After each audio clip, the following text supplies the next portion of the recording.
Так, і знову ми знімаємо репортаж з місця подій. Це у нас міняють двері, бля.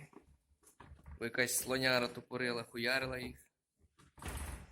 О, майстер 1, майстер 2 і 3. Та я бригадист. А, все, согласен, бригадир.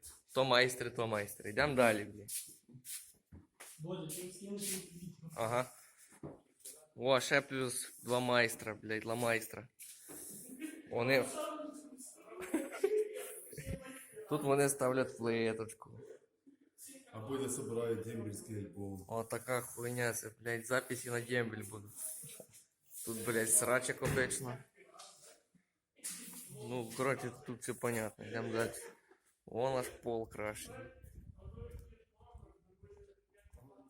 О, бля, як багато покрасив. Ще трохи, бля, половина. О, є. О, далі. О, конюка йде. О, слоник пішов. Слоник. Не слоник. Слоник. Дембель, блядь. Нахрен дембель, такий дембель, як хтось балерина. Давай йдеш і наїбнися в краску, блядь. Давай, давай. Ну хоть я сюди йду. Дай хуяр, блядь, не пизди. Доброго дня. Добре. Дай сигарет. А ще тобі що? Бодя, А, я тут зараз подам, дай сигарет. що? Вони коли на сигарету відправив. Хто ти відправив? Кого я відправив, ти мені скажи. Кого ти відправив? Ніколи не вгадаєш. Я не в курсі кого. Чекай, о, наш слон Щепка. Привіт. Так, я теж така, привіт. О, так і живем. А? Я же не сломан. Ну, блядь, ти ще не слон, мені каже, не надо, блядь.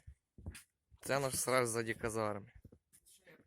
Документальний фільм зробив. То дембельський альбом. Ти, То я дембель, на дембельський альбом. Ти ж ти дембель, блядь.